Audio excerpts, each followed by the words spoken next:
Okay, here it comes.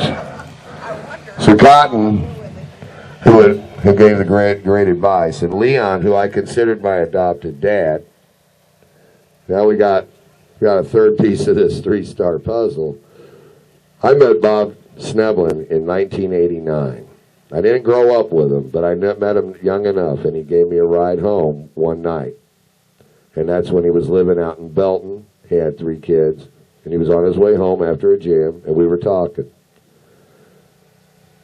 All I can say is, whenever anyone needed anything, he would help out. If he wasn't feeling well, but he knew you needed some monitors, he'd tell you to come by the house. I got you set up.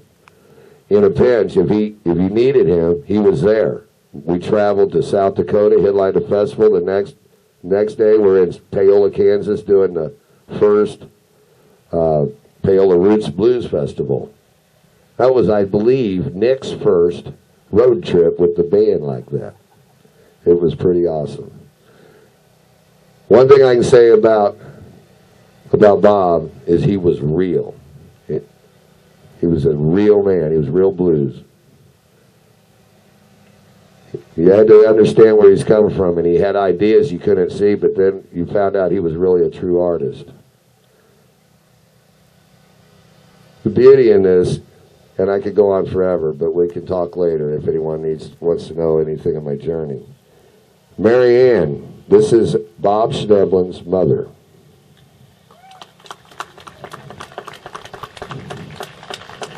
We want to thank you.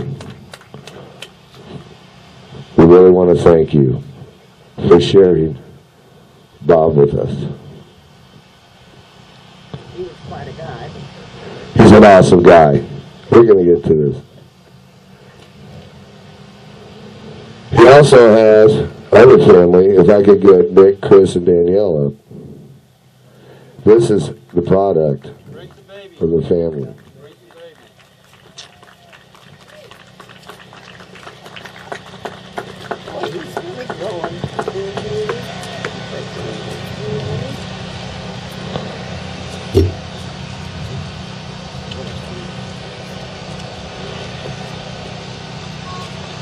Okay.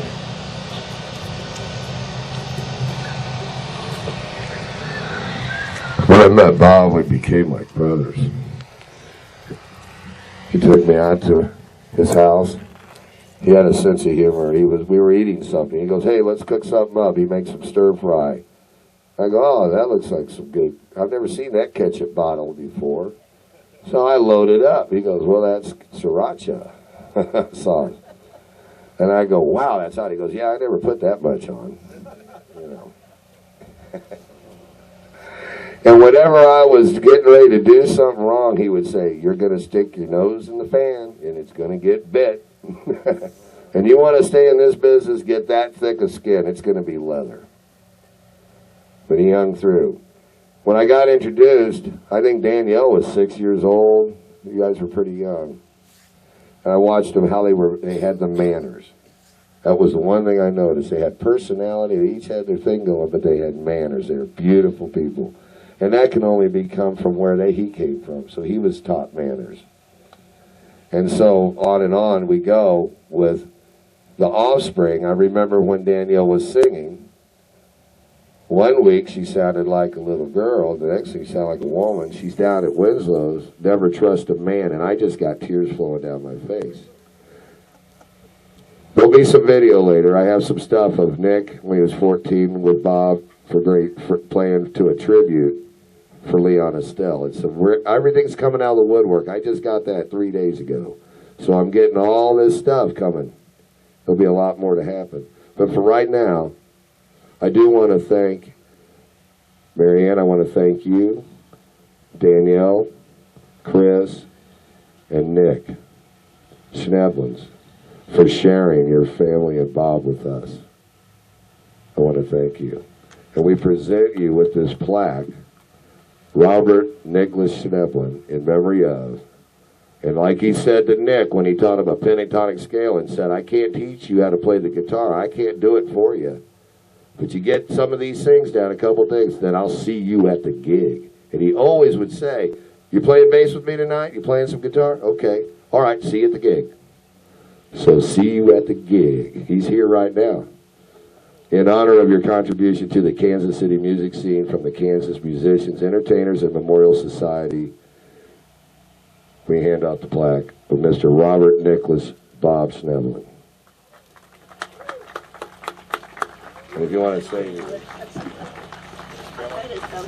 you want to hear it. Bob taught me some manners. There we go. Oh. I don't know what to say now. Otherwise, I'm full of it. I'm full of it. No, Bob was a unique kid, and he wanted to play music all of his life. What was his first guitar? Huh? Let's not ask that question. A Fender and a Kalamazoo amp. Second hand. Real blues. But he learned to play violin at Mark Twain School here in Kansas City, Kansas. He called me up one day. I was at work, and he says, "Mom, I signed up for violin lessons. When can I have my instrument?" So we had it that night. It was on ever since. Yeah, very much so. No, he had it in mind always to learn to play music. And the blues just naturally attracted him. Imagine that. What any of you kids want to say? And this is Nicholas Robert, and this is Christopher Robert Schnebelen. Really? So he's remembered 3 times. All right, 3 stars. I knew there was 3 in it. Thank you. Wow. Isn't that something? Either that or no imagination. No, he said he wanted to name both of them after him, so that's what he did. Well, thank you. So, oh, he was full of it. Music and otherwise. Just ask Lisa, she'll tell you.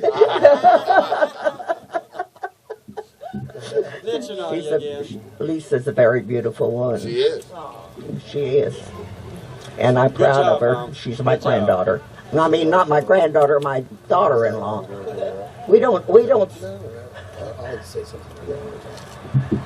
So, I think that's all I better say. Get with Mary Ann around here in the shade, and she has some stories that she'd probably like to share with you. But now, as this thing keeps coming together, we keep learning more. I did not know their middle names were both Robert, so we have Robert, and we're in memory of Robert. So, here we go. I'm going to turn this over to Nick Schnebelen, Nicholas Robert Schnebelen, and we'll go from there. No, I just wanted to thank everybody for being here today. Thank you very much for coming and celebrating the remembrance of our dad, as well as Leon Estelle and Cotton Candy. I want to thank you all very much for being a part of this. That's just what I was wanting to say. Thank you. From our family, thanks.